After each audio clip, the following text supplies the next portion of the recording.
From Bay News 9, the latest on the day's top stories, county by county coverage, and weather on the nines. This is your evening news weather now. And we begin tonight with a disturbing story out of Hernando County, where deputies say a man slammed an infant into a sofa because he wouldn't stop crying. Now, the person accused of this crime is behind bars tonight after admitting shaking that 3-month-old boy, but in the end saying he regretted it. At this Eunice Avenue home in Spring Hill, family members of Michael Poliak had no comment Tuesday night, though deputies responding here last Friday night found the 3-month-old unconscious. Investigators saying Poliak, who is visiting from out of town, told the emergency crews he was holding the infant and the child suddenly became limp. Deputies say doctors later called them saying the infant had a serious medical condition, so bad that he had to be transported to All Children's Hospital in St. Petersburg. Doctors later determined the infant had a severe and significant brain injury. Deputies then began their investigation, and according to the arrest warrant affidavit, Poliak told them the infant fell off a couch 3 days before, that he and other family members said the baby showed no signs of any injury. But with the doctor's findings and further questioning, investigators say Poliak later admitted to rocking and shaking the baby violently to get him to be quiet, and then throwing the infant forcefully down on the couch. In the affidavit, Poliak apparently expressed remorse, calling himself a monster.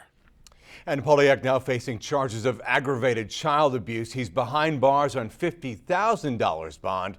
He'll be arraigned on November 19th. Meantime, he has been ordered to have no contact with the victim.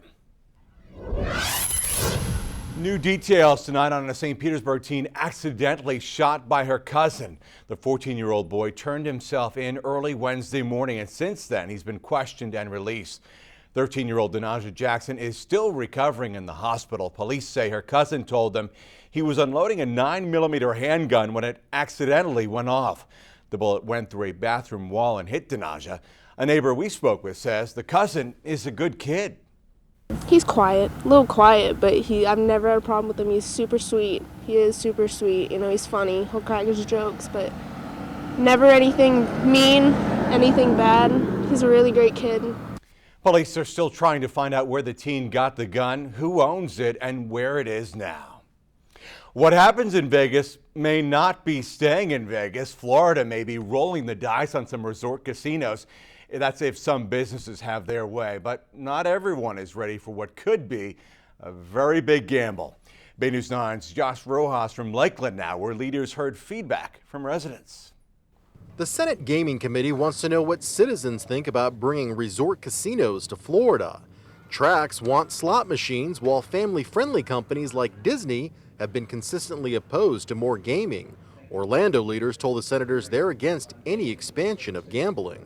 Please, we need to protect Florida's great brand and our economic future and the opportunities that we have ahead. Please say no to casino gambling. As a representative of the FSA, I'm here to speak on behalf of the association in opposition to the expansion of gaming in Florida. Supporters of dog and horse tracks in the Tampa Bay area and Bonita Springs say the current gaming law is unfair and they want it expanded. I ask that while you're making the tough decisions in the coming months, that you protect our local economy by protecting long-standing, stable, and committed businesses and give them the opportunity to compete on an even playing field in the market. We have the opportunity to repurpose these facilities by reducing dog racing and adding slots. This meeting at George Jenkins High in Lakeland is the second of 4 public meetings the committee is holding since a new study came out. That study found that expanding gaming in Florida would have a moderately positive impact on the state economy. It also states the social costs would not dramatically change because gaming is already available in Florida. Citizens on both sides of the issue hope to persuade lawmakers. So let's connect the dots. Slot machines are dangerous devices, illegal in Florida, and you're being asked to approve them for various locations around the state. They want this in our city. We've had gaming in Bonita Springs since 1959. The Senate Gaming Committee chair says they were asked to review the gambling law and come up with an action plan for next year. Their goal is to replace the current makeshift laws with a more comprehensive statewide approach. In Lakeland, Josh Rojas, Bay News 9. And the Senate Gaming Committee is hosting these meetings in communities across the state.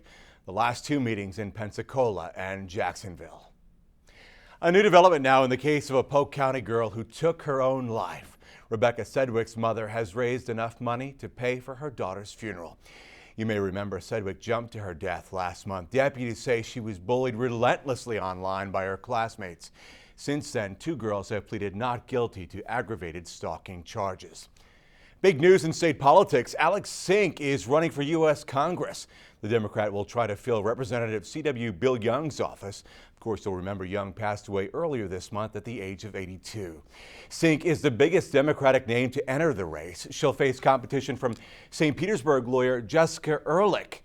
No one has formally announced on the Republican side, but there are several potential rumored candidates, including Bill Young's widow Beverly, his son Bill Young II, former St. Pete Mayor Rick Baker, and Clearwater Mayor George Creticus. There will be a special election for Young's seat. The primary will be held January 14th with a general election on March 11th. The Port of Tampa gearing up for a major expansion. The ribbon cut today on a new $55 million petroleum terminal. Now the Port of Tampa gets about 500 petroleum ships a year and unloads nearly 2.5 billion gallons of gas annually. Officials say this upgrade will allow the port to unload even more gas. The project is the largest capital investment in the port's history. The Tampa Port Authority and the state of Florida are splitting the cost. New tonight, you may be familiar with the controversy over concussions in the NFL, but what about younger athletes? A new study from the Institute of Medicine and the National Research Council shows high school sports may be the most dangerous of all. B News 9's Lori Davison in the newsroom now with more on all those results. High school football playoffs are getting ready to start in a couple of weeks. And while it's very exciting, a new report sheds some light on the dangers of the sport. It shows that the average high school player is nearly twice as likely to suffer a brain injury as a college player. And researchers say more needs to be done to figure out why. It's a scene that still gives Largo High School football player Taj Taylor and his mom, Melissa Benassi, chills. In August, Taylor collided head first with another player on the field and ended up with a serious concussion. Well, for about a month, I kept on having headaches like every single day, no matter what, like everything I did, I just have a headache.